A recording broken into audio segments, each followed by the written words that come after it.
We're back with the Twin Spires Racing Roundtable. I'm Ashley Anderson here with James Scully and Darin Zoccali to look back at a huge stakes weekend, including FORTE'S performance in the Jim Dandy, Elite Power's continued dominance, racing at Del Mar, and some other big performances as well.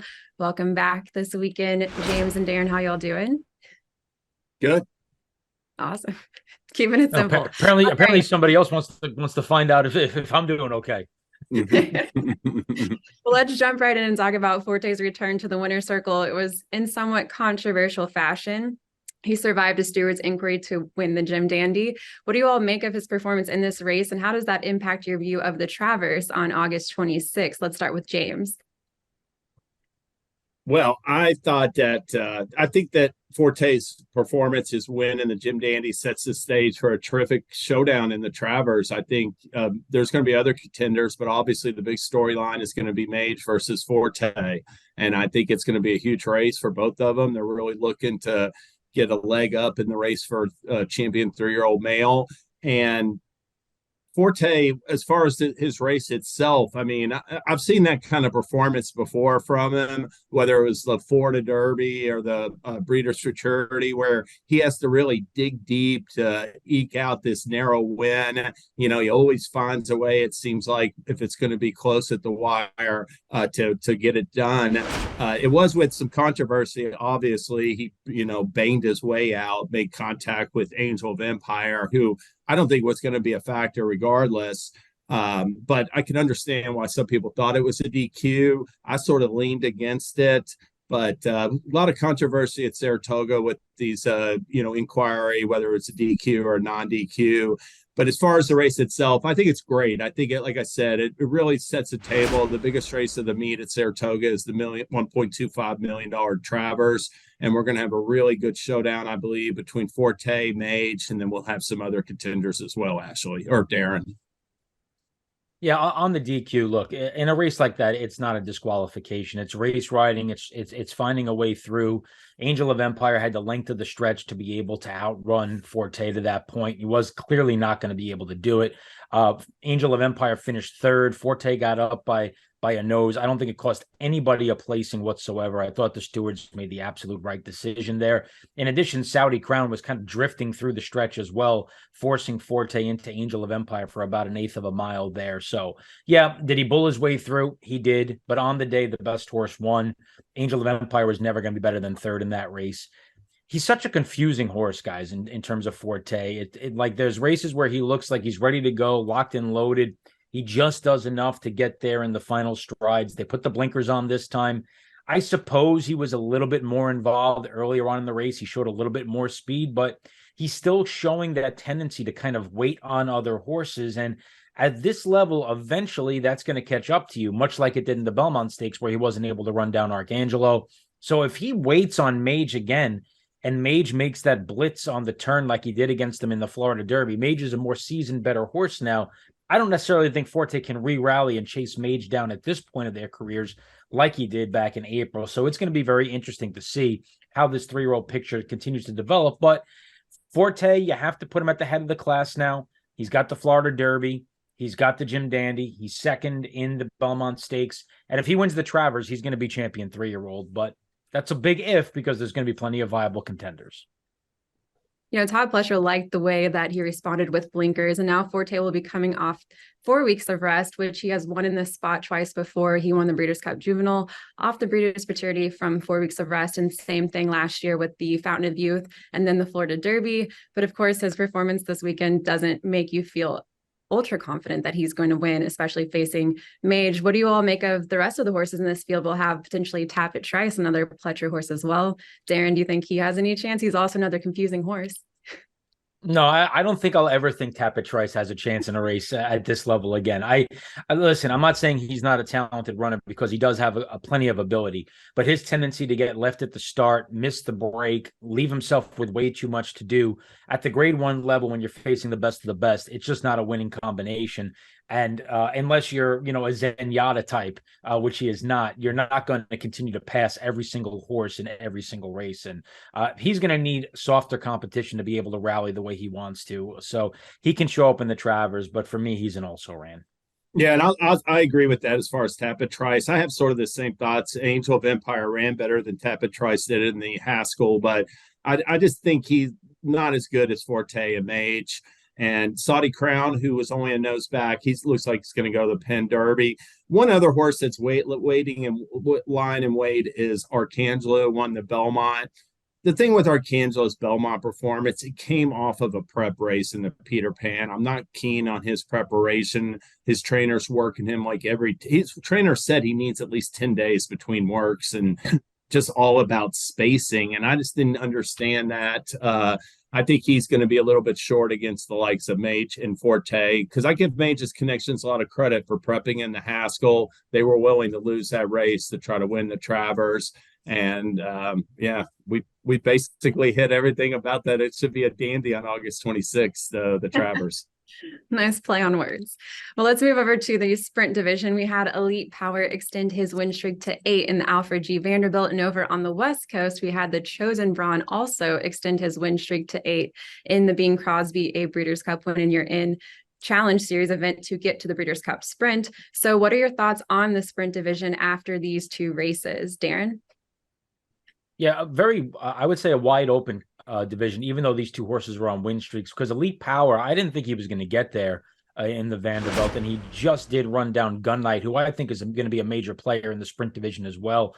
Elite Power is a closing type that's certainly going to be dependent on setup, on pace. That's kind of similar to the Chosen Brawn, who likes to come from off the pace as well. So, sometimes on the Southern California tracks in the Breeders' Cup, you don't necessarily expect the closers to do well in the Breeders' Cup Sprint. Will remain to be seen how much pace is in that race and what the top flight sprinters, in terms of the ones that have speed, do there. But I don't necessarily think this is a locked up division for Elite Power or the Chosen Brawn. I think they are at the top, but I don't think the gap from them, despite their win streaks, is as big as some people think it is. And I wouldn't be surprised if a horse like an Anarchist or a Dr. Shivel or a Gun Knight could jump up and beat them in a Breeders' Cup race, because I think there's a lot of talent in the sprint division. I think it's a little bit closer than people think. Yeah, I thought that I was impressed by Elite Power. I thought Gun Knight ran terrific. I thought the Gun Knight and Elite Power are the top two sprinters on the East Coast right now. And I had some concern about Elite Power because I didn't like his True North performance on the Belmont undercard after he ran a career best in that Riyadh dirt sprint at Saudi Arabia. That was better than his Breeders' Cup sprint or Vosburg last fall. And horses come back from Dubai. I mean, it hadn't been happening as much in recent years, but Arrogate was never the same after a career best effort. So there was some concern. Elite Power put that to bed, put that to rest. So he and Gun Knight, they both look good to me for the Breeders' Cup Sprint. They're going to have to carry their form out west. As far as it being Crosby, that was a deeper field. Some of those horses could factor in this fall. Wouldn't surprise me. As far as the Chosen Brawn, I give him a lot of credit for, gutting out that narrow whim. I'm not sure 6 furlongs is his best distance. So he's been a 6.5, 7 miler type. And usually the sprint is won by true 6 furlong horses. I thought Anarchist ran well for second. He's always second. He needs to find more for Doug O'Neill, but he's still like, and that could be, or, have more to offer going forward. And that was a pretty strong effort. And Darin mentioned Dr. Scheibel. I thought that was a good rebound performance from him after not showing much in the Met Mile. He runs his best races out west. So to me, he's in the mix as well when you talk about West Coast contenders for the Breeders' Cup Sprint, Ashley. Yeah, I give Elite Power a slight advantage over the Chosen Brawn. Also, Elite Power's final time this weekend was 109.22 on a sloppy track, and the Chosen Brawn stopped the timer at 109.24 on a fast track at Del Mar. But an interesting note about the Chosen Brawn, 9 of 10 at Santa Anita. So maybe he has the home field advantage in the Breeders' Cup Sprint potentially. But like you mentioned, James and Darin, there are a lot of other good horses that could come back in that race as well. So still a lot to be determined. Well, let's see what else caught your eye this week. And we obviously had a lot of stakes all over the country. So James, what else did you notice this weekend? Well, I'm paying close attention to these 2-year-old races at Saratoga and Del Mar. And I'll mention a winner at both tracks last Saturday. At Del Mar in the opener, Justify colt. Justify had Candy Valentine the weekend before, had a nice maiden winner on the turf here recently at Saratoga, and Heartland, a first-time starter, $550,000 yearling purchase. Veered into the start, almost hit the inner rail coming out of the gate at 5.5 furlongs, and then was last early after I really made a good run up the rail to win going away by about 2 lengths. Looks like he has a future. And it Sees the Gray. Did not run well, broke a little slowly, never fired in his debut at Ellis Park, but he turned things around big time for Dwayne Lucas in the slop at Saratoga. Once again, these Saturday maiden races, they can produce not only the winners, but the also rans can come back and be good stakes horses. And I thought that was a pretty nice field. I'll say that this about it. He took a lot of pressure going in. He broke on top, Sees the Gray, but he took a lot of pressure from the 2-1 favorite going into the far turn. He put him away. The 5-2 second choice made a run at him in upper stretch. He put him away and he won going away. So I wouldn't dismiss that because of the sloppy track. This Arrogate colt could have a nice future for Dwayne Lucas, Darin. No, for sure. Yeah. I mean, definitely hone in on him and hone in on a lot of the 2-year-olds up at Saratoga. I went the complete opposite approach with my what else we're going to talk about. The far end of the age spectrum, Channel Maker. Weird race with the incident on the turn where Rebels Romance clipped heels and lost the rider. And obviously there was some issues there with some of the horses towards the back, which completely changed the complexion of the race. But nonetheless, a tip of the hat to the old man, age 9, going wire to wire in the Bowling Green. Sometimes when the pace scenario just fits him like a glove and he's allowed to kind of control things on the front end like he was this past weekend, he's still able to get the job done at an extremely high level and is usually competitive in these grade 3 and grade 2 types. He may not be the borderline grade 1 runner that he once was, guys, but to be 9 years old, capturing a grade 2 up at Saratoga, good for him. Good for Manny Franco getting himself back on track after a rough start to the Saratoga meet. Always great to see Channel Maker put forth a big performance like that and get himself into the winner's circle. And I'm going to take it back to the 2-year-olds, but this time on turf. We had Coolmore's No Name Mets earn his second stakes win in 3 career starts. He had a disappointing showing in the Norfolk Stakes during Royal Ascot, but last week he won the Tyro Stakes at Monmouth Park, and his connections are looking to aim him toward the Breeders' Cup. He won by 5.5 lengths, looked very good in this race, so another 2-year-old to keep an eye on as well. Anything else y'all wanted to note?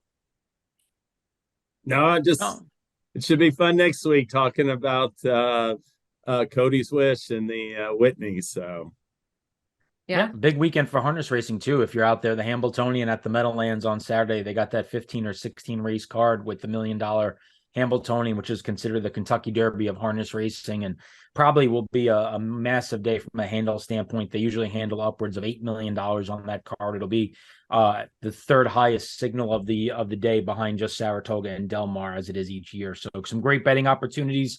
Last year, the race was won by a 50-1 shot. So it's always a fun day, Hambo Day at the Big M on Saturday. Looking forward to that. I'll have to get your picks before that race because I am not a harness capper. We'll do our best. All right. That's it for us this week on the Racing Roundtable. We'll be back next week, of course, to talk about the Whitney and some other big stakes. And join us on Thursday for the jury for our best bets and fades. And check out twinspires.com or the TwinSpires app for a number of promos to help you win big at the races as well. See you next time.